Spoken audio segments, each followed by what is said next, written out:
Grace Jones stood in the Lee mansion with a packed bag at her feet. She wasn't visiting family. She was hiding. 3 months ago, her husband was buried. 2 weeks after that, men started calling. By tonight, they had stopped calling. Kang Jun-ho watched her from across the marble hall. At 73, he didn't raise his voice. He didn't rush. Everyone else did that for him. "You should have disappeared after the funeral," he said. "Coming back here was a mistake." Grace didn't flinch. "Your son's debts followed me. They want payment, or me." Silence. The guards shifted. No one met Kang's eyes.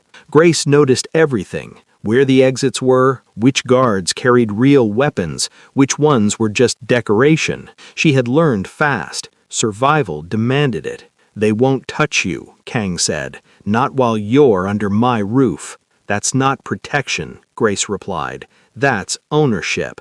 For the first time, his jaw tightened. A phone buzzed. Kang glanced at the screen, and something changed. Not anger, not control, urgency. "They found your address," he said. "We leave now." Grace froze. "Who?" "The same people who killed my son." The words hit harder than the truth itself. As they moved, Kang grabbed her wrist. Not gentle, not cruel, necessary. "This doesn't mean you're safe," he said low. "It means you're involved." Grace met his eyes, steady. "I've been involved since the day I married into your family." Their steps slowed. Too close now, too aware. "You're my father-in-law," she said. "We can't do this." Kang didn't let go. "In my world," he said, "what we want is always the most dangerous thing." They disappeared into the night, partners first, feelings later, while enemies closed in from every direction. And Grace finally understood. Her husband didn't die by accident, and Kang Jun-ho wasn't pushing her away to protect her. He was trying not to want her. If you think this is a love story, you're already wrong. Before heading to the main story, comment below. Would you trust the man everyone fears, or run while you still can? Grace had exactly $47 in her account when the first threat arrived. It came wrapped in black paper, delivered to her studio apartment in Itaewon with surgical precision. No postmark, no return address, just her name written in Hangul characters she'd learned to recognize. Samang Yejong, death scheduled. She didn't panic. Panic was a luxury she'd given up at age 12, watching her mother scrub floors in Detroit while men in expensive suits explained why they were taking their house. Grace had learned early. The world doesn't reward fear. It rewards strategy. But standing in Kang Jun-ho's private study 3 hours later, strategy felt inadequate. The room smelled of leather and aged whiskey. Floor-to-ceiling windows overlooked Seoul's glittering skyline, a city that had never quite felt like home despite 2 years of marriage to Dae-hyun. The walls held artifacts, ancient Korean pottery, Japanese swords, a single photograph of a young woman Grace had never asked about. Kang sat behind his desk, reviewing documents with the focus of a surgeon. He didn't look up when she entered, didn't acknowledge her presence until she spoke. The note said Friday. That's 4 days. "I'm aware." His pen moved across paper, signing something in fluid Hangul. "Sit." Grace remained standing. "I need to know what my husband was involved in. The real story, not the accident report the police sold me." Finally, Kang set down his pen. When he looked at Grace, she saw the calculation happening behind his eyes. How much to reveal, how much to bury. She'd seen that look in courtrooms, back when she'd worked as a paralegal in Chicago. The look of someone weighing truth against survival. Dae-hyun made choices, Kang said carefully. Choices that complicated family business. "Your family business involves threatening widows?" "No." His voice dropped to something dangerous. "My family business involves protecting them. The people threatening you are competitors. They believe you have information about my son's activities before his death. Do I?" Kang stood, moving to the window. At 73, he carried himself like a man decades younger. No stoop, no shuffle, just controlled power. Dae-hyun kept secrets, even from me. Bank accounts in Taiwan, property deeds in Singapore. He was building an exit strategy. From you? From this life. Kang's reflection in the glass looked tired. He wanted to take you away from all of this. He was smarter than I gave him credit. Grace processed this, her mind working through implications. And when he died, these competitors assumed I inherited his escape plan. Correct. But I didn't. They don't believe you. The silence stretched between them, heavy with unspoken threats. Grace thought about running. She had cousins in Atlanta, a sister in London, places she could disappear. But running required resources she didn't have, and these people had found her once. They'd find her again. So what now? She asked. You play bodyguard until they get bored? Kang turned from the window, and for the first time since she'd known him, something like approval flickered across his face. You're not asking me to fix this for you. Why? Because I learned a long time ago that no one saves you but yourself. Grace crossed her arms. But I also learned that smart people leverage their assets. Right now, you're my only asset worth leveraging. I'm not an asset, Grace. I'm a liability. Then we're both liabilities who need each other alive. The corner of his mouth twitched. Not quite a smile, but close. Dae-hyun said you were brilliant. He wasn't wrong. He also said his father was a businessman. He was lying. Yes. The admission hung in the air, stark and honest. Grace appreciated that. She'd had enough of comfortable lies, from her mother about their finances, from Dae-hyun about his family, from herself about being safe in this glittering foreign city. Tell me what you actually do, she said. Kang poured 2 glasses of whiskey, expensive stuff that probably cost more than her monthly rent. He handed her one. I move things that shouldn't be moved. Money primarily. Sometimes information. Occasionally people who need to disappear. That's money laundering. Among other things. Grace sipped the whiskey. It burned smooth and golden down her throat. And the people threatening me? Young Tae-sung. He runs operations in Gangnam. He believes Dae-hyun stole from him $3 million in cryptocurrency, traced to accounts your husband accessed 2 weeks before the crash. Did he? Probably. Kang's honesty was refreshing in its brutality. Dae-hyun was trying to buy your freedom. He wasn't careful enough. Grace set down her glass, her mind racing through options. So Tae-sung thinks I have access to $3 million I didn't know existed, and you think, what, that keeping me close keeps you alive? No. Kang's expression hardened. Keeping you alive keeps me human. It's what Dae-hyun would have wanted. It's what I owe him for being the father I was. The vulnerability in that statement caught Grace off guard.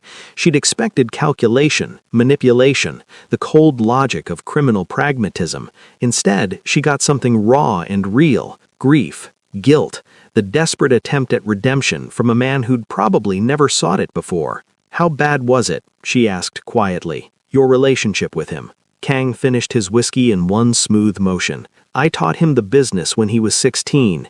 He watched me break a man's hand for stealing. That night, he told me he hated what I was, what I'd made him become. We barely spoke for 10 years after that. Until he met me. Until he met you. Kang's voice softened, just slightly. He called me, excited like a boy. Said he'd found someone who saw him for who he really was, not what our name meant. He asked my permission to marry you. I said yes, because I thought maybe you could save him from this world. I was wrong. He died anyway. The weight of shared grief settled between them, unexpected and binding. Grace had spent 3 months angry at Kang, angry at his absence from the funeral, his silence, his refusal to acknowledge her calls. Now she understood. He hadn't been distant. He'd been drowning. The crash wasn't an accident, she said. It wasn't a question. No. Tae-sung? We don't know. The brake lines were cut. Professional work. Could have been Tae-sung's people, could have been others.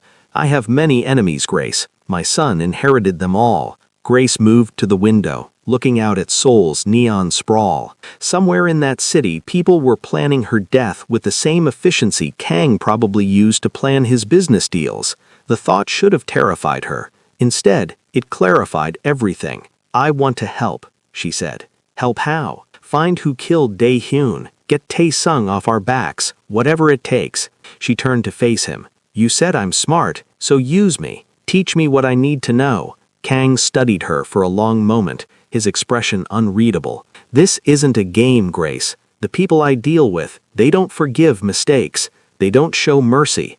If I bring you into this, there's no going back. I stopped having the option of going back the day they sent me that note. Grace held his gaze. I'm in this whether you want me or not. Question is, am I in it alone, or am I in it with someone who actually knows how to survive? The silence stretched. Grace watched calculations happen behind Kang's eyes. Risk assessment, probability matrices, the cold math of survival. She'd seen similar expressions on loan sharks in Detroit, men who weighed human life against profit margins. But when Kang finally spoke, there was something else in his voice, something that sounded almost like hope. Tomorrow morning, 6 a.m. Wear dark clothes, comfortable shoes. Bring nothing you can't afford to lose. Where are we going? To meet the people who want you dead. Let's see if we can convince them you're more valuable alive. Grace's heart hammered, but she kept her voice steady. That's your plan? Walk into the lion's den? No. Kang's smile was sharp and dangerous. That's my introduction. The plan comes after, when they realize they've underestimated us both. 6 a.m. came with rain, the heavy soul kind that turned streets into mirrors and made the city feel smaller, more claustrophobic. Grace dressed in black jeans and a dark hoodie, practical clothes that wouldn't restrict movement. She'd slept 3 hours, her mind churning through scenarios, probabilities, exit strategies. Old habits from Detroit, where thinking ahead meant the difference between eating and going hungry. Kang's driver picked her up in a black Mercedes, windows tinted illegal dark. No conversation, just efficient silence as they wound through morning traffic toward Gangnam. The city transformed as they drove, from Itaewon's international chaos to the pristine wealth of Seoul's richest district, where buildings gleamed like teeth and money moved through invisible channels. They stopped at a restaurant, expensive, the kind where politicians and CEOs made deals over $200 beef. It wasn't open yet, but the door unlocked when Kang approached, like the building itself recognized him. Inside, 5 men waited at a corner table. Grace cataloged them instantly. 2 bodyguards flanking the exits, 2 advisors in cheap suits, and at the center, Young Tae-sung himself. He was younger than she'd expected, maybe 45, gym fit, expensive watch, the kind of handsome that came with wealth and ruthless ambition. When he smiled at her entrance, Grace saw calculation behind it, the look of a man appraising merchandise. Kang Jun-ho, Tae-sung said in Korean, then switched to English. And the famous widow. You're braver than I expected. Kang pulled out a chair for Grace, a gesture of old-world courtesy that felt strange in this predatory space. She sat, keeping her spine straight, her expression neutral. We're here to discuss terms, Kang said simply. Terms? Tae-sung laughed, harsh and sharp. You bring the woman who stole $3 million from me and call it terms? I didn't steal anything, Grace said before Kang could respond. All eyes turned to her. She kept her voice steady, channeling every courtroom confidence trick she'd learned as a paralegal. I didn't know about the cryptocurrency. I didn't know about my husband's accounts. I barely knew what he did for breakfast most mornings. Convenient ignorance. Honest ignorance. Grace leaned forward slightly. But here's what I do know. You're running a protection racket in Hongdae. You've got 3 judges on your payroll, and your money flows through a shell corporation registered in the Caymans. My husband worked in financial tech. You think he needed to steal from you? He could have ruined you with a few keystrokes. The silence that followed was electric. Tae-sung's smile had vanished, replaced with something cold and dangerous. One of the bodyguards shifted, hand moving toward his jacket. Kang's voice cut through the tension like a blade. She's right. If Dae-hoon wanted to hurt you, Tae-sung, he would have done worse than steal. He would have exposed you. Then why the missing $3 million? Insurance, Grace said, the pieces clicking together as she spoke. She was guessing, but it felt right, felt true in the way patterns always did when they aligned. He took it as leverage, protection. He was planning to disappear, and he needed something to ensure you wouldn't follow. If you killed him, the information goes public. If you left him alone, you get your money back. Taesung's expression shifted, suspicion warring with interest. You're saying he had a dead man's switch? I'm saying my husband was smarter than both of you gave him credit for. Grace held his gaze. And I'm saying I can find it. This was the gamble. She had no idea if Dae-hoon had set up any such mechanism, no clue to even start looking. But she'd learned long ago that confidence sells better than competence, and right now, staying alive meant selling hard. Kang's hand found hers under the table, a subtle squeeze, warning or support, she couldn't tell. But he didn't contradict her, didn't undercut the play. He was letting her run with it. How long? Taesung asked. Give me 1 week. You have 3 days. 5, Kang interjected, and you leave her alone during that time. No surveillance, no threats, no accidents. She can't work if she's looking over her shoulder. Taesung considered this, his fingers drumming against the table's polished surface. Fine, 5 days, but understand, if you're lying, if this is some stall tactic, I won't just kill you both. I'll make it educational. Noted. Grace said, her voice dry despite the fear coiling in her stomach. They left the restaurant with no handshakes, no formal agreements, just the weight of an ultimatum hanging over them like Seoul's polluted sky. In the Mercedes, Grace finally let herself breathe. That was incredibly stupid, Kang said, but it worked. For 5 days. Then we need to deliver something we don't have. Grace pulled out her phone, opening Dae-hoon's cloud storage, something she'd barely touched since his death, too painful to explore. Maybe we do have it. He was methodical. If he set up a dead man's switch, he'd have left instructions somewhere. Where do we start? His office, the one you sealed after the funeral. Kang's expression darkened. There's a reason I sealed it, Grace. Some of what's in there, it's not pretty. I didn't ask for pretty, I asked for survival. The drive to Kang's compound took 40 minutes through rain-slicked streets. The property sat in Songbuk-dong, old money territory, surrounded by walls that had protected the Lee family for 3 generations. Inside, the house felt like a museum, traditional Korean architecture mixed with modern security, beauty wrapped in paranoia. Dae-hoon's office was in the east wing, 3rd floor, overlooking a garden Grace had never seen maintained. Kang unlocked it with a key he wore around his neck, the door swinging open to reveal a space frozen in time, papers still scattered on the desk, coffee cups still sitting by the computer, jacket hanging on the back of the chair like its owner might return any moment. Grace's chest tightened, grief hitting sudden and sharp. She pushed through it. I need access to his computer, she said. It's encrypted. We tried. I know his password. Grace moved to the desk, booting up the system.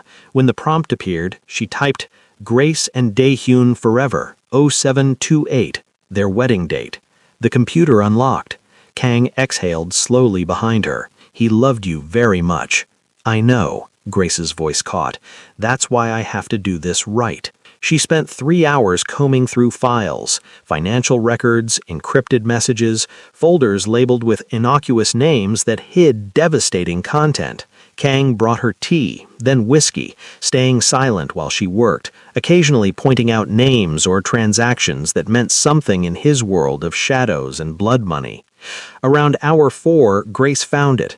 A folder titled Insurance Policy, nested inside another folder called Vacation Photos 2022. Inside were documents, screenshots, video files, enough evidence to dismantle Taesung's entire operation, bank records showing laundered money, photos of meetings with government officials, audio recordings of orders given, crimes committed, violence delegated. But the real weapon was simpler. A single email drafted but never sent, addressed to 3 journalists and 2 prosecutors. The subject line read, The Young Taesung Files, to be sent upon my death. He actually did it, Grace whispered. Kang read over her shoulder, his expression grim. The email trigger, it's tied to a heartbeat monitor app. As long as Dae-hoon logged in every 72 hours, the email stayed unsent. And when he died, the app couldn't reach him, but the email never sent because... Kang clicked through settings, then cursed softly in Korean. He disabled the final trigger right before the crash, like he knew something was coming. Grace's blood ran cold. He was trying to protect someone. You. If that email sent, Tae-sung would have assumed you released it. You'd have been dead within hours. The weight of that sacrifice settled over Grace like a shroud. Dae-hyun had died protecting her, had disabled his own insurance policy to keep her safe, even though it meant leaving her vulnerable to the very people he feared. We need to reactivate the trigger, Grace said. If Tae-sung thinks it's still live, he'll back off. Or he'll kill us both before it can send. You have a better idea? Kang was quiet for a long moment. Then, yes, we use this as leverage, but we also give him an out. Show him enough to prove it exists, offer to destroy the evidence in exchange for forgiveness of the debt and guaranteed safety. He'll never agree to that. He will if the alternative is prison or death from his own enemies. These files, they implicate people higher up than Tae-sung, politicians, police chiefs, people who'd kill him to protect themselves. Kang's smile was sharp. We're not just threatening him, we're offering him survival. Grace looked at the screen, at the evidence of her husband's careful rebellion, his secret war against the life he'd been born into. She thought about Dae-hyun's last weeks, the tension in his shoulders, the way he'd held her tighter at night, the unspoken goodbye in every kiss. He wanted out, she said quietly. He wanted us both out. Yes. Then let's finish what he started. They worked until midnight, crafting the approach, preparing the presentation, running through scenarios like generals planning a battle. Grace's legal background proved useful. She knew how to frame evidence, how to build a case that felt airtight even when it relied on bluffs and strategic omissions. Kang taught her the other side, how to read body language in dangerous men, where to sit in a negotiation for psychological advantage, which threats carried weight and which were merely theater. He was a good teacher, patient and precise, explaining the architecture of power in Seoul's underworld like a professor teaching case law. Around 2 a.m., exhausted, they sat in Kang's study sharing bourbon. "You're good at this," Kang said. "The strategy, the reading people. It's natural for you. I grew up watching loan sharks circle my mother. You learn fast or you drown." Grace swirled her glass. "What I don't understand is why you're doing this, really doing this. You could have paid Tae-sung off, made me disappear, solved the problem without all this risk." Kang stared into his bourbon like it held answers. "When Dae-hyun was 7, he watched me kill a man. Not directly, I didn't pull the trigger, but I gave the order, and he was there, and he understood what it meant. I saw something die in his eyes that day. Some kind of innocence, some belief that his father was good. I never got it back. That's not an answer. The answer is, I failed my son every day of his life. I taught him violence when I should have taught him virtue. I made him ashamed of his own blood. And when he finally found happiness with you, when he finally became the man I should have raised, I was too proud to admit I'd been wrong." Kang's voice cracked, just slightly. "So now I protect what he loved. It's the only redemption I have left." Grace felt something shift in her chest, some wall she'd maintained crumbling. "You're not responsible for his death, aren't I? If he wasn't my son, if he didn't carry my name, he'd still be alive. You'd be happy. The world would be brighter. And if he wasn't your son, I never would have met him at all." Grace met his eyes. "For better or worse, this is the hand we were dealt. We can fold or we can play it smart. If you believe in second chances and impossible redemption, hit that subscribe button. Join the Love and Tension family, because this story is just getting started, and Grace's next move will change everything." Kang smiled then, real and warm. "My son chose well. So did yours." They sat in companionable silence, two broken people finding unexpected solidarity in shared grief and shared danger. Outside, Seoul slept, unaware that in this mansion, in this study, two unlikely allies were preparing to wage war against an empire built on fear. And somewhere in the city, young Tae-sung was making his own plans, counting down the 5 days until blood would spill again. Day 3 of their borrowed time arrived with unwelcome news. Tae-sung had sent flowers, 20 black roses delivered to Grace's apartment at dawn. No card needed. The message was clear. "I'm thinking of you." Grace threw them in the trash without ceremony. She'd moved into Kang's compound after the meeting, a practical decision wrapped in survival instinct. The guest room she'd been given overlooked the garden where Dae-hyun used to practice calligraphy in the mornings. Sometimes, late at night, she'd stand at the window and imagine she could still see him there, brush moving across paper, creating beauty in a house built on violence. This morning, she had different concerns. "We need to meet Tae-sung in person," Grace said over breakfast. Kang had just returned from his morning routine, an hour in the basement gym, fighting ghosts through precise martial movements. Even at 73, his body carried lethal efficiency. Show him the evidence, make the offer face to face. Too dangerous. He'll have us killed the moment we walk in. Not if we make the meeting public. Grace pulled up her phone, showing him a location. Insadong, Saturday afternoon, tourist crowds, street performers, too many witnesses for violence. He'll agree because it makes him look reasonable. Kang studied the screen, his strategist's mind working through angles. He'll have snipers. So will you. I don't have snipers anymore, Grace. I moved away from that kind of work a decade ago. Then it's time to make some calls. Kang's laugh was dry. You've been in this world a week and you're already thinking like a boss. I'm thinking like someone who wants to live past Friday. They spent the day preparing, verifying the evidence, backing it up to multiple secure servers, creating fail-safes within fail-safes.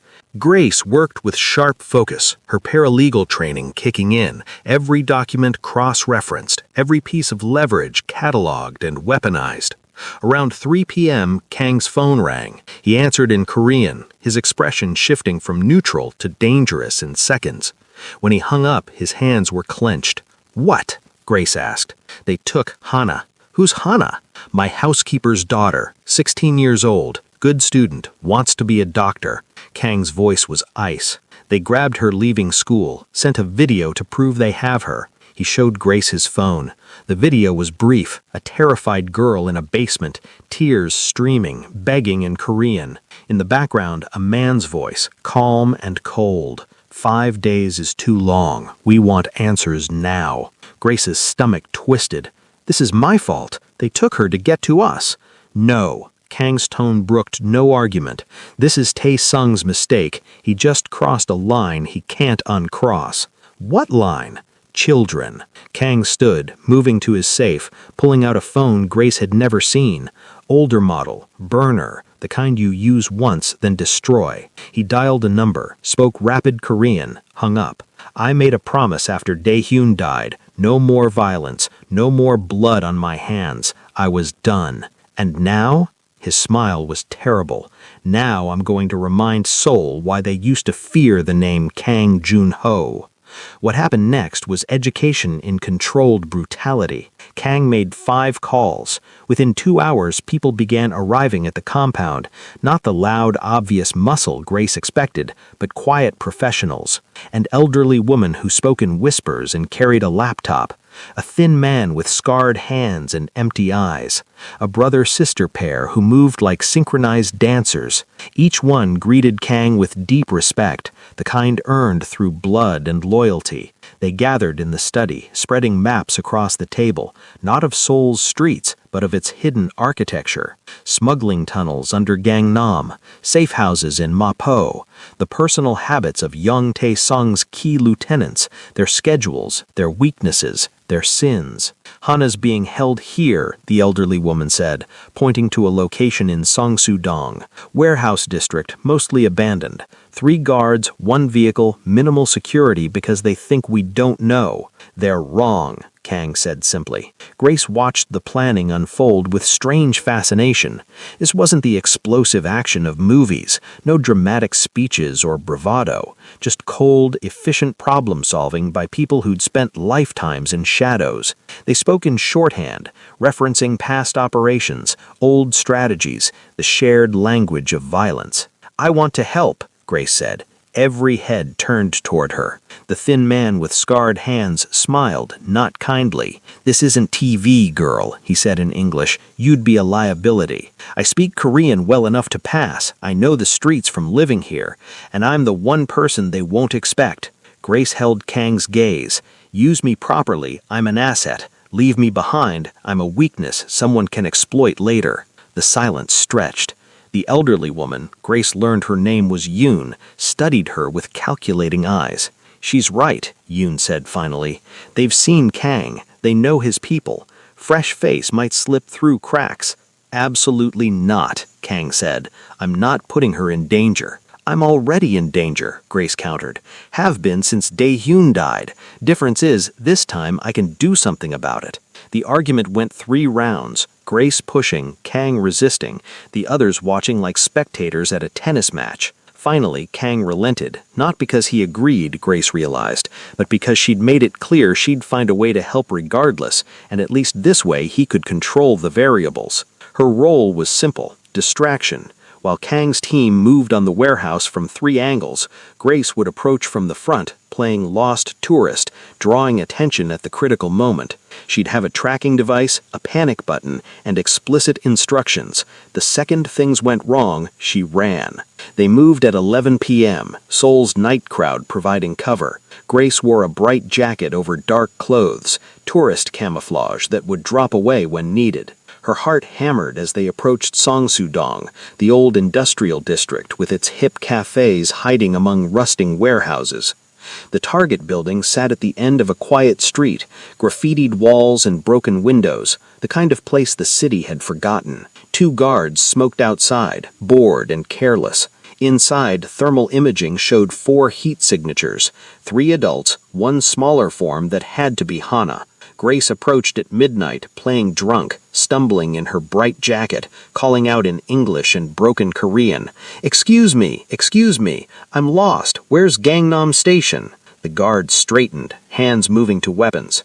Grace kept walking, oblivious, checking her phone, the perfect lost tourist. One guard moved to intercept her. That's when everything happened at once. Kang's team hit the back entrance, explosive charge blowing the lock in a muffled whump. The guard turning toward the sound, Grace dropping her phone, the distraction forgotten as the scarred man materialized from nowhere, blade finding throat before the guard could shout. Grace froze, watching violence unfold with documentary precision. The second guard drew a gun. Yoon shot him, silenced pistols spitting twice, professional and clean.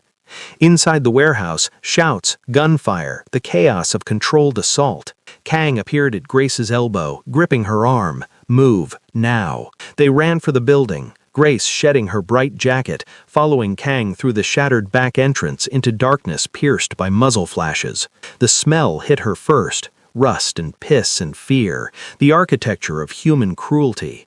They found Hana in a corner room, tied to a chair, unhurt but terrified. Kang cut her bonds while Grace checked the hallway. Clear, she called, the word feeling surreal in her mouth, like playing soldier in someone else's war. They extracted in under 8 minutes, Hana wrapped in a blanket, Kang's team melting into Seoul's night like they'd never existed. No police sirens, no drama, just efficient violence concluded. Back at the compound, Hana's mother wept and thanked Kang in rapid Korean, while Grace stood apart, hands shaking with adrenaline crash. Later, in Kang's study, they reviewed what they'd learned. The guards talked before they died, Yoon reported. Tae-sung's planning something big. End of our 5 days, he never intended to let you both walk away clean. What kind of something? Kang asked. Public, visible. He wants to send a message about challenging his authority. Grace's mind raced through implications. He'll move at the Insadong meeting, turn our public safety into public execution. Then we don't go to Insadong. No. Grace straightened, pieces clicking together. We go, but we control it. Make him think he's walking into his moment of triumph while we're actually 10 steps ahead. Kang studied her, something like pride flickering in his expression. You have a plan. I have the beginning of one. The rest depends on how badly you want to bury Tae-sung. Define bury. Grace's smile was sharp. I mean make him disappear so thoroughly that Seoul forgets he ever existed. No bodies, no investigations, just gone. The room went quiet. Even Yoon, who'd killed without hesitation 2 hours ago, looked uncertain. That's not who I am anymore, Kang said quietly. No, but it's who Tae-sung thinks you are, and in this world, perception matters more than reality. Grace leaned forward. We give him what he expects, the old Kang Jun-ho, ruthless and final. But the actual work? Clean, legal, systematic. We use his own evidence against him, feed it to authorities who hate him as much as we do. He thinks he's facing a monster. Instead, he faces the system he's spent years corrupting, finally turned against him. Kang was quiet for a long moment. Then, that's elegant. That's survival. They spent the rest of the night planning, Grace and Kang working in tandem, each compensating for the other's blind spots. She brought legal structure, he brought underworld knowledge. Together they built something hybrid and deadly, not quite criminal, not quite lawful, but effective in the space between. By dawn they had a framework. By noon the next day they had contacts reached, favors called in, pieces positioned. Prosecutors who'd spent years trying to nail Tae-sung received anonymous packages of evidence. Journalists got tips too specific to ignore. Politicians who owed Kang favors suddenly found their consciences awakened. And through it all, Grace watched Seoul's underground machinery churn, marveling at how much power could be wielded through whispers and strategic revelation. This was a different kind of violence, slower, quieter, but no less devastating. "You're good at this," Kang said on day 4, watching Grace coordinate the final pieces. "The orchestration, the patience. I watched my mother get destroyed by people who knew how systems worked. Took me years to understand she wasn't weak, she just didn't have the right weapons." Grace closed her laptop. "I swore I'd never be that helpless again." "You're not." "No." She met his eyes. "Thanks to you." Something passed between them then, recognition deeper than gratitude. They were allies, yes, but something more. Two people who'd found unexpected strength in each other's company, who fit together in this violent world like pieces of a puzzle neither knew they were solving. Dangerous, Grace thought. This feeling was dangerous, but she'd worry about that after they survived. The morning of day 5 arrived cold and clear. Grace stood in her guest room, dressing carefully. Dark jeans, sturdy boots, a shirt that allowed movement. She'd learned from Kong that in dangerous situations, clothes were tactical choices. Everything mattered. Everything could save you or get you killed. Outside her window, the garden held frost like diamonds, beautiful and cold. Grace thought of Dae-hyun's calligraphy, of mornings when the world seemed simpler. That version of herself, the one who'd believed in safe marriages and happy endings, felt like a stranger now. Her phone buzzed. Unknown number. The message was brief. "The Insadong meeting is canceled. Come to Namsan Tower instead. 2 p.m. Alone." Grace's blood chilled. She forwarded the message to Kong immediately. His response came fast. "Don't respond. It's a trap." But Grace was already thinking past the obvious. Namsan Tower, public landmark, cable cars, tourist crowds. High ground, yes, but also limited exits. Tae-sung was trying to isolate them, separate them from the safety they'd built in public spaces. She called Kong. "He knows our plan. Or he suspects." Kong's voice was tight with controlled tension. "Either way, we need to adapt." They met in his study 30 minutes later, spreading maps of Namsan Tower and its surroundings. Yoon joined them, along with the scarred man. Tae-min, Grace had learned his name, and 2 others from Kong's inner circle. "He'll have snipers positioned here, here, and here," Tae-min indicated points on the map. "Cable car stations are choke points. Once you're up there, you're contained." "So we don't go," Grace said. "If we don't go, he'll know we're scared. It weakens our position." Kong traced the mountain paths with one finger. "But we also can't walk into obvious death." "Then we change the game." Grace pulled up her phone, showing them something she'd been working on since 4 a.m. Tae-sung thinks this is about intimidation, about forcing a meeting on his terms.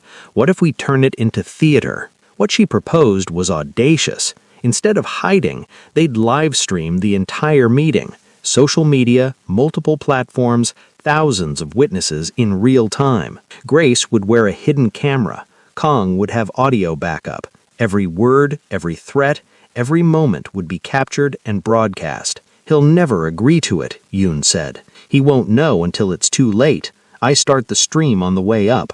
By the time we're face to face, we'll have 10,000 viewers. He kills us. He's doing it in front of an audience." Grace's smile was sharp. Even Tae-sung isn't that stupid. Kong was quiet, working through implications. It's risky. If something goes wrong, if the stream drops, then we improvise. But this gives us leverage we didn't have before. Public accountability in real time. They argued for an hour, poking holes in the plan, shoring up weaknesses, rumming scenarios. Finally, Kong nodded. We do it. But I want backup teams positioned at every exit, and the moment anything feels wrong, we extract. Grace agreed, though she knew extraction might not be possible. Some choices locked you in. Some paths had no reversal. They prepared carefully. Grace's camera was concealed in a pendant necklace. High-quality, wide-angle, robust streaming capability. Kong wore a secondary audio device disguised as a watch. They tested the equipment 3 times, verified backup power sources, created redundant streaming channels. At 1 p.m., they left for Namsan in separate vehicles. Grace rode with Tae Min, who briefed her on emergency signals, extraction procedures, what to do if shooting started. His voice was clinical, detached, like explaining how to change a tire rather than how to survive an assassination attempt. One thing, he said as they neared the mountain, if it goes bad, if you have to choose between saving yourself or waiting for Kong, I won't leave him, Grace interrupted. I wasn't going to say you should. I was going to say he'll never forgive himself if you die because of him. So if you care about the old man at all, you'll choose yourself. Understood? Grace didn't answer. She was too busy running final checks, confirming the stream was ready, preparing herself mentally for whatever came next. They met Kong at the base of the mountain, near the cable car station. Tourists milled around, taking photos, oblivious to the chess game unfolding. Grace started her live stream, angling the camera to capture Kong beside them, Soul spread out behind them. We're about to meet someone dangerous, she told the camera, her voice steady. If you're watching this, know that whatever happens next, the truth is being recorded. Screenshot it, save it, make sure it doesn't disappear. Already, viewers were flooding in, first dozens, then hundreds, then thousands. The comment section exploded with questions, concern, excitement. Grace pinned a comment with Tae Sung's name and a brief description of his crimes, making sure the audience knew exactly who they were about to witness. The cable car ride up was tense and surreal. Grace kept the camera rolling, narrating quietly, while Kang sat silent beside her, his presence solid and centering. Below them, Seoul sprawled like a circuit board, millions of lights in the afternoon haze. Whatever happens, Kang said quietly, you've been remarkable. My son saw your strength before I did. He was always smarter. We're not done yet. No, but in case we don't get another chance, thank you, Grace, for reminding me what it feels like to fight for something beyond survival. The cable car reached the top. They exited into crowds of tourists, following the path toward Namsan Tower's observation deck. Grace kept the stream running, camera panning to capture faces, making sure thousands of witnesses saw every step. Tae Sung waited at the top, flanked by 4 guards. He smiled when he saw them, the expression of a predator who'd finally cornered his prey. But when he noticed Grace's pendant, the smile faltered. Turn off the camera, he said in English. No, Grace replied. We're live. 5,000 people watching right now and growing. She saw the calculation in his eyes, the rapid assessment of new variables. He glanced at his guards, then back at Grace and Kang. Clever, but cameras can be destroyed. Do that and you're admitting guilt to thousands of witnesses. Grace stepped forward, conscious of the camera's eye. We didn't come here to hide, Mr. Yong. We came to make you an offer. I'm listening. We have evidence of your entire operation. Names, dates, bank accounts, murder orders. Enough to put you away for 3 lifetimes. Grace kept her voice clear, projecting for the audio. But we're not giving it to the police. Not yet. Tae Sung's expression shifted, interest warring with suspicion. What do you want? Nothing. We're giving you the evidence. All of it. Every copy, every backup. The surprise on his face was genuine. Why? Because my husband is dead, and revenge won't bring him back. Because I'm tired of being afraid. Because the only way this ends is if one of us chooses peace. Grace met his eyes. You can kill us, right here, on camera, in front of thousands of people. You can spend the rest of your life running from the consequences. Or you can take the evidence, destroy it, and let us walk away. Your empire stays intact, we disappear. Everyone survives. It was a lie, of course. The evidence was already distributed, already in the hands of prosecutors and journalists. But Taesung didn't know that. He only knew that this strange American woman was offering him something he'd thought impossible, a clean exit. "And what's to stop me from killing you anyway, after I get the evidence?" he asked. Kang spoke for the first time. "Because if anything happens to Grace, the full evidence releases automatically, not just to police, to your competitors, your partners, everyone who'd benefit from your destruction. We die, you're exposed. We live, you're safe." This part was true. They'd built the dead man switch carefully, modeled after Daehyun's original design. Mutual assured destruction, the cold logic of nuclear deterrence applied to underworld politics. Taesung thought for a long moment, tourists passing around them, oblivious to the negotiation happening. Grace watched the stream viewer count climb, 8,000 now, then 10,000, the comment section exploding with speculation and concern. "You have guts, both of you, more than I expected. Does that mean we have a deal?" Grace asked. "It means I'll think about it." He gestured to his guards. "Give me the evidence, all copies. I'll verify it's complete. If you're telling the truth, you'll hear from me in 24 hours. If you're lying, we won't hear from you at all because we'll be dead," Grace finished. "Understood." The handoff happened quickly. USB drives exchanged, brief instructions, all captured on camera for the thousands watching. When it was done, Taesung nodded once, almost respectfully, and walked away, his guards melting into the tourist crowd. Grace and Kang stood at the observation deck, Seoul spreading below them like a promise or a threat. The stream was still live, the audience still watching, waiting for resolution. "That's it," Grace told the camera. "We made the offer. Now we wait." She ended the stream with 11,000 viewers, the most she'd ever had for anything. The comments were overwhelming. Support, questions, fear, admiration. Someone had already screen recorded the entire meeting, posting it on multiple platforms. Within an hour, it would be everywhere. "Did we just win or lose?" Grace asked as they descended in the cable car. "I don't know," Kang admitted. "But we survived. That's something." They returned to the compound in silence, both too exhausted for conversation. Grace went to her room, intending to crash, but sleep wouldn't come. Her mind churned through scenarios, probabilities, the 100 ways this could still go wrong. Around midnight, Kong knocked on her door. When she opened it, he stood in the hallway looking older than his 73 years, the weight of decades visible in his posture. "Can't sleep either?" Grace asked. "No," he hesitated. "May I come in?" They sat by her window, watching the garden's frost gleam in moonlight. For a long time, neither spoke. Then Kong said quietly, "I've been thinking about Dae-hyun, about how he must have felt those last weeks, trapped between his love for you and his fear of my world catching you. He tried to protect me." "Yes, and failed, because in this life, protection is an illusion. You can build walls, but walls have cracks. You can run, but running has limits." Kong's voice was tired. "I've spent 50 years believing that power equaled safety. The more feared I was, the more secure. But watching you these past days, seeing how you fight with intelligence instead of violence, maybe I've had it wrong the whole time." Grace felt something crack in her chest, some defense she'd maintained. "You've kept me alive. That's not nothing. I've also made you a target, taught you to navigate darkness, dragged you deeper into a world you should have escaped." He looked at her then, really looked, and Grace saw guilt and grief and something else she couldn't name. "You deserve better than this." "Better than what? Better than surviving? Better than learning I'm stronger than I thought?" Grace shook her head. "I spent my whole life playing it safe. Safe job, safe relationships, safe dreams. Then I met Dae-hyun and nothing was safe anymore, and it was terrifying and exhilarating and real.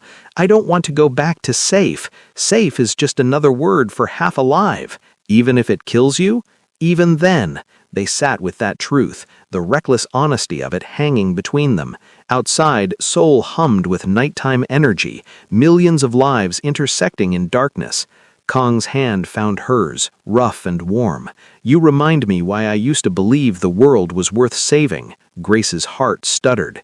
The moment felt dangerous, charged with something she didn't want to name. He was her father-in-law, Dae-hyun's father, 73 years old, a life built on violence, decades of choices she'd never understand. But he was also the person who'd seen her clearly, who'd taught her to fight, who'd stood beside her when running would have been easier. "Kong," she started. Her phone buzzed. Both of them jumped, the spell breaking. Grace checked the message, her blood running cold. It was from Tae-sung. "The evidence checks out, but I can't let this stand. You've embarrassed me, exposed my operations publicly. My reputation is all I have. I'm sorry, Grace. You were almost impressive enough to save. The attack comes at dawn. Use the time to say goodbye." Kong read over her shoulder, his expression hardening. "We need to evacuate, now." "Where? He knows everywhere we could hide. He's had days to position people. Then we fight." "With what? Your team can't hold off a full-scale assault." They stared at each other, the reality sinking in. They'd played the game as well as they could, but sometimes the game was rigged from the start. Then Grace's phone buzzed again. Different number. The message was brief. "Check the news. You might find it interesting. A friend." She pulled up a news site, scanning headlines, then froze. "Major corruption bust. Gangnam crime boss arrested." The article detailed early morning raids on young Tae-sung's operations. Multiple properties hit simultaneously. Evidence of money laundering, murder for hire, government corruption. Arrests already made, more pending. The operation had been months in planning, but accelerated due to anonymous tips and credible evidence. Grace and Kong stared at the screen. "The prosecutors," Grace whispered. "The evidence we sent them, they moved fast." "Impossibly fast," Kong said. Unless they were already investigating, and we just gave them what they needed to act." Grace's mind raced. Tae-sung sending that message, he didn't know he'd already been arrested. The police must have hit him right after he texted. Another message arrived. "You played this well. Tae-sung will be occupied for a very long time. Consider this my thanks for the comprehensive evidence package. Stay safe. Prosecutor Hwang." Grace started laughing, the sound edged with hysteria. "We did it! We actually did it!" Kong was quieter, reading the article carefully. Tae-sung's entire organization is compromised. His partners, his operations, his political connections. This isn't just an arrest, it's a complete dismantling. Good. "Grace, this means we're free, actually free. No threats, no dead man switches, no more hiding."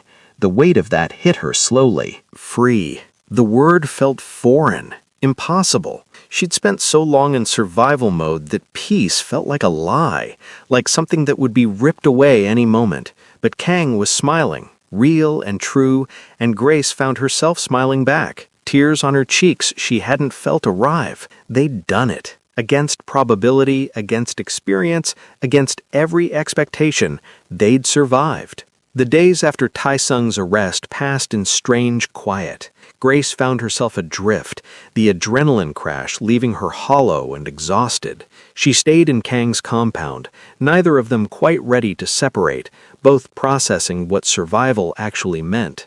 Seoul continued its rhythm outside, indifferent to their personal apocalypse and resurrection. The news cycle moved on from Tae-sung's arrest to other scandals, other crises. Grace's livestream had garnered brief attention, conspiracy theorists and true crime enthusiasts dissecting every frame, but that too faded as the internet found new distractions. 3 weeks after their Namsan Tower meeting, Grace was packing her things. Not to leave Korea, she'd decided to stay, at least for now, but to find her own place, somewhere that wasn't borrowed sanctuary. Kang found her in the guest room, watching her sort through clothes.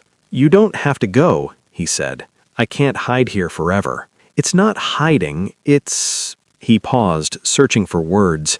"It's staying." Grace turned to face him. He looked different in casual clothes. Jeans and a simple shirt, the uniform of Seoul's wealthy elderly, disguising layers of complexity. Without the armor of expensive suits, he seemed more human, more vulnerable. "What happens now?" she asked.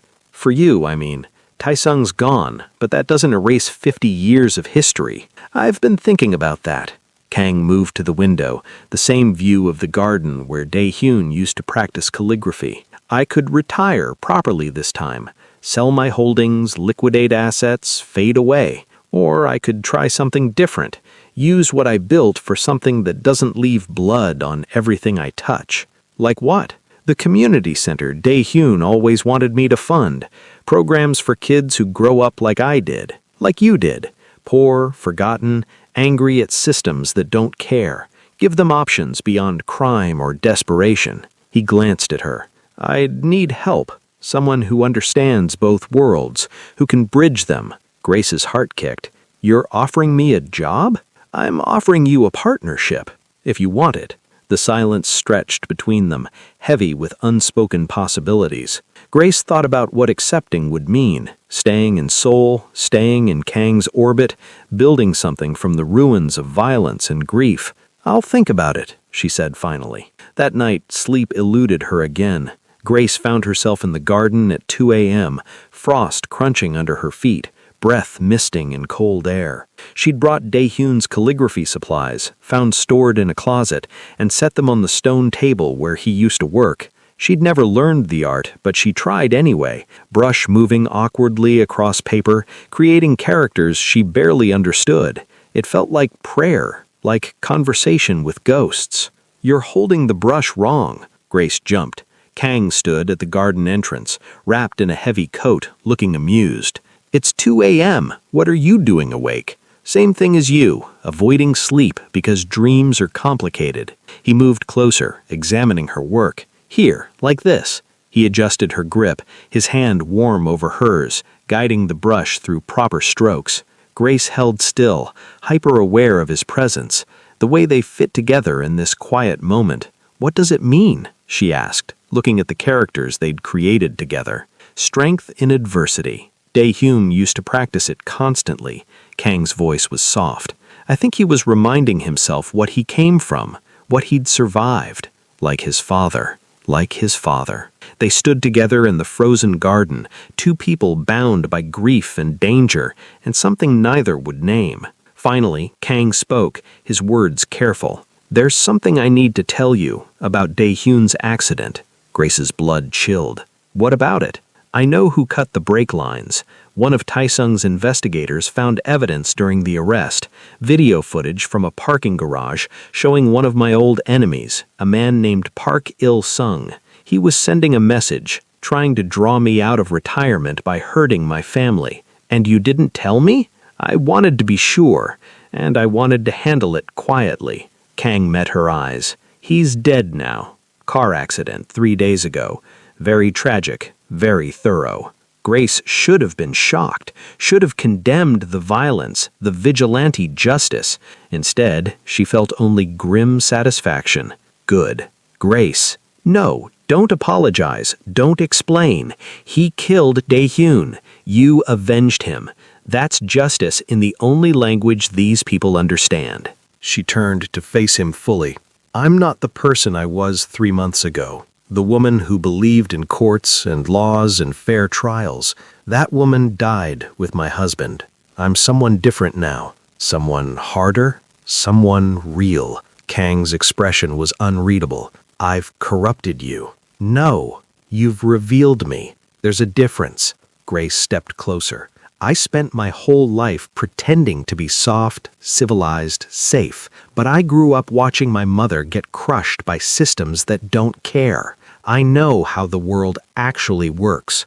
You didn't teach me cruelty. You taught me how to weaponize what I already knew. That doesn't make it right. Maybe not, but it makes it honest. The frost glittered around them like broken glass. Grace could see her breath, Kang's breath, mingling in cold air.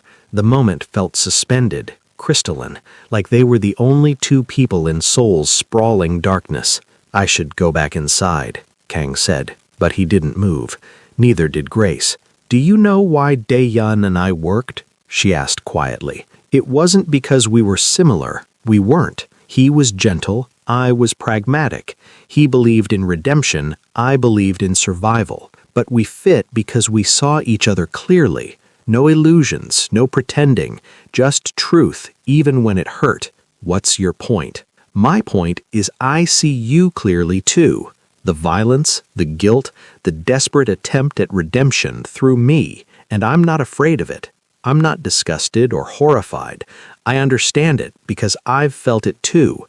That need to be better than what you've been, even when you don't quite know how. Kang's control was cracking. She could see it. The careful walls he maintained, the distance he'd kept since that first day at the bank, it was fracturing under honesty's weight. Grace, you're my son's widow. You're 30 years younger than me. I'm a grown woman making a choice, and you're a man who's earned his right to something beyond guilt. She held his gaze. I'm not asking for forever. I'm not asking for easy. I'm just asking, can we stop pretending there's nothing between us? The silence stretched. Then Kang's hand found her face, thumb brushing her cheek, the gesture tender and terrified all at once. This is a terrible idea, he said. Probably. People will judge. They'll say it's wrong, immoral, a betrayal of Dae-Yun's memory. Let them. Grace. His voice broke slightly. I'm not a good man. I've done things that would horrify you if you knew details. I've built an empire on fear and blood. I'm 73 years old, and I've never been faithful to anything except power. You deserve better. Stop telling me what I deserve.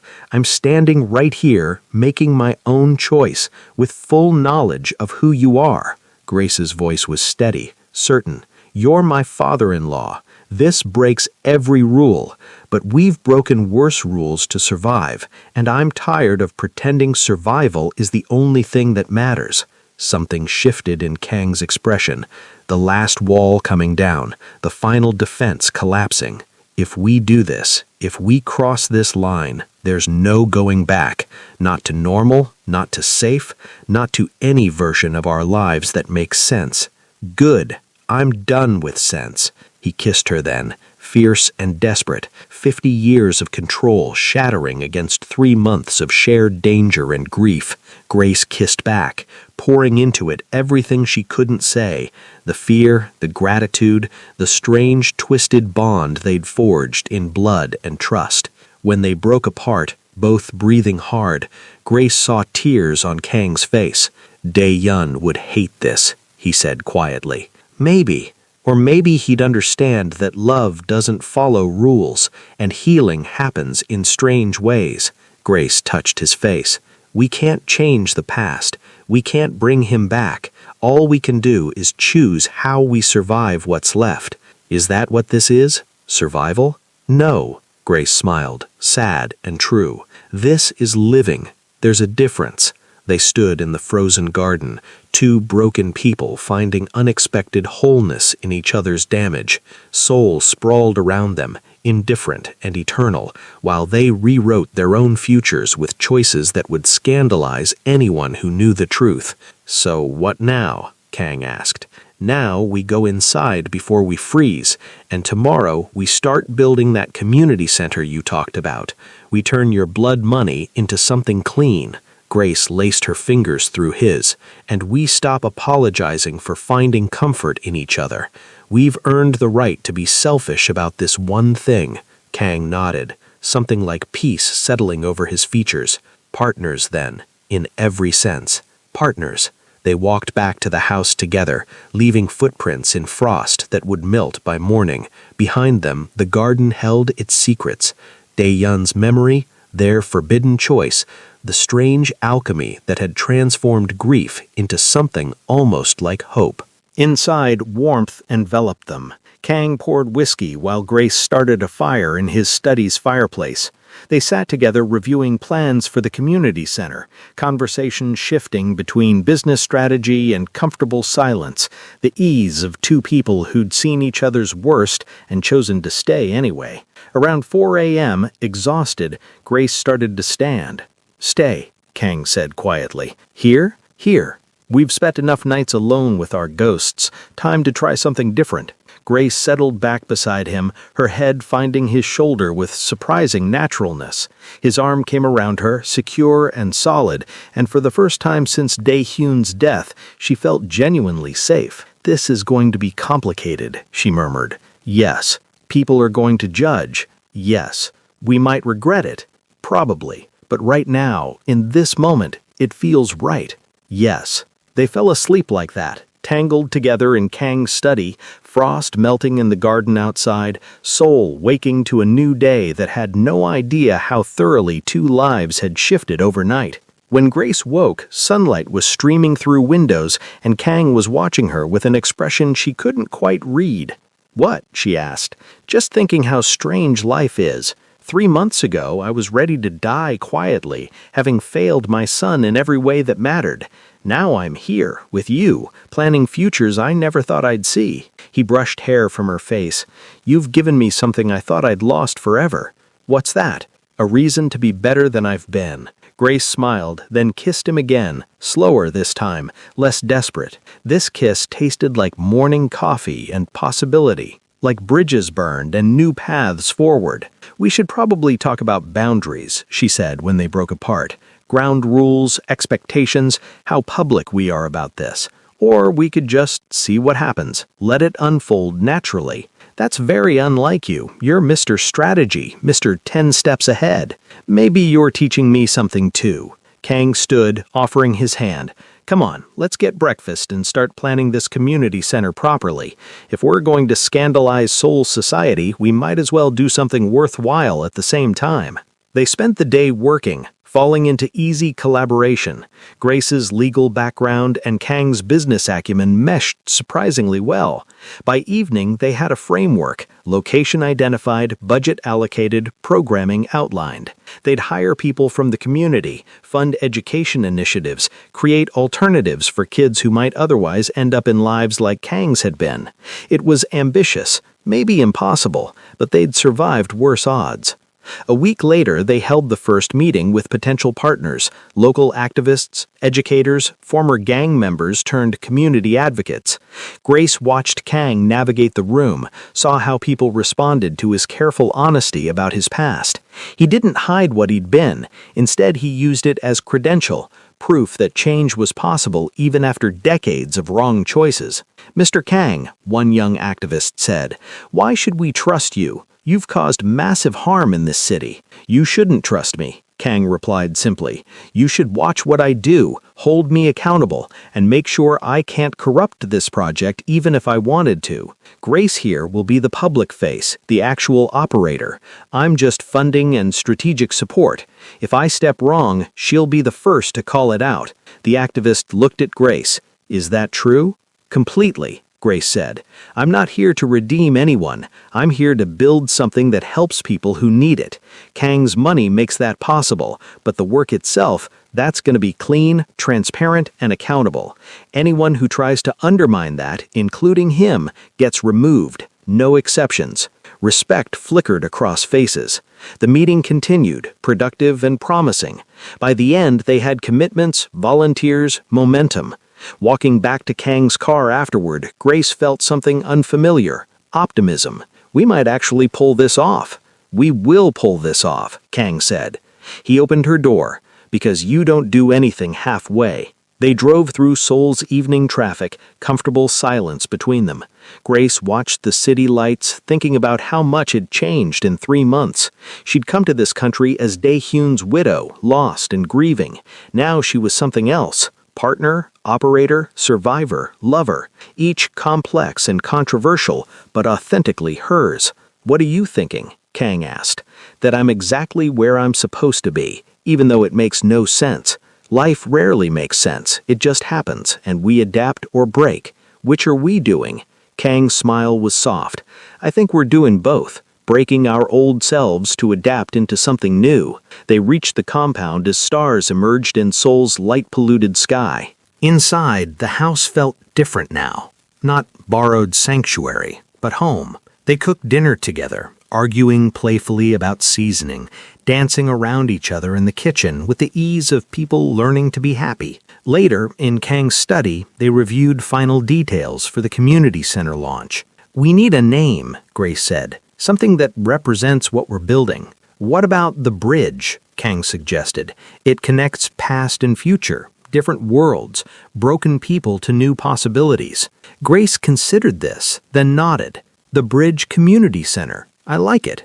Honest about what we're trying to do. Unlike us, which are entirely dishonest about what we're trying to do. Are we dishonest or just complicated? Both, probably. Kang pulled her close. But I've decided I'm okay with complicated. Simple was overrated anyway. They kissed again. Softer now. The desperate urgency of early days fading into something steadier. This wasn't the wild passion of new romance. It was deeper, stranger, the bond of two people who'd survived hell together and chosen to build something from the ashes. I should probably call my sister, Grace said. Let her know I'm staying in Seoul long term. She's going to have questions. What will you tell her? The truth. That I found purpose here. That I'm building something meaningful. That I'm happy, even though happiness looks nothing like I expected. And about us? Grace smiled.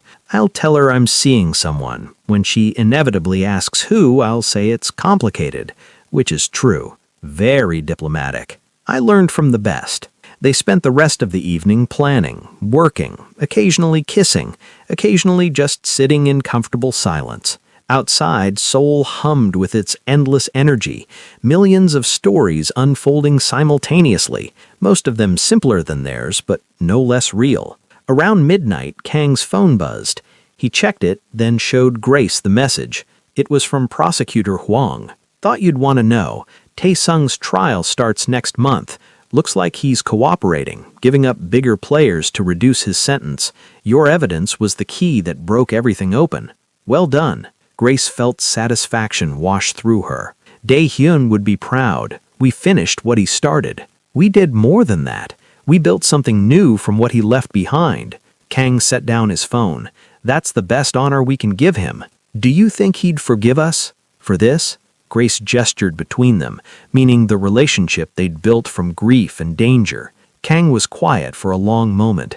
I think Dae-hyun understood love better than either of us. He'd see that this isn't betrayal. It's two broken people finding unexpected healing. He'd want us to be happy, even if happiness looks unconventional. I hope you're right. So do I. They went to bed together that night, wrapped in each other's warmth. The future uncertain, but no longer terrifying. They'd faced death and worse, had crossed lines that couldn't be uncrossed, had chosen each other despite every reason not to, and somehow, impossibly, it felt right. 6 months later, the Bridge Community Center opened in a renovated building in Songbuk-dong. The launch drew unexpected crowds, local families, politicians hedging their bets, media outlets curious about the notorious Kang Joon-ho's redemption project. Grace stood at the podium, facing 300 people, feeling surprisingly calm. This center exists because of two truths, she said in practiced Korean. Her accent still obvious, but her fluency improved. First, people deserve second chances. Second, change is possible even when it seems impossible. My late husband believed that. Mr. Kang believes it. And everyone we've hired to run this place believes it. She outlined the programs.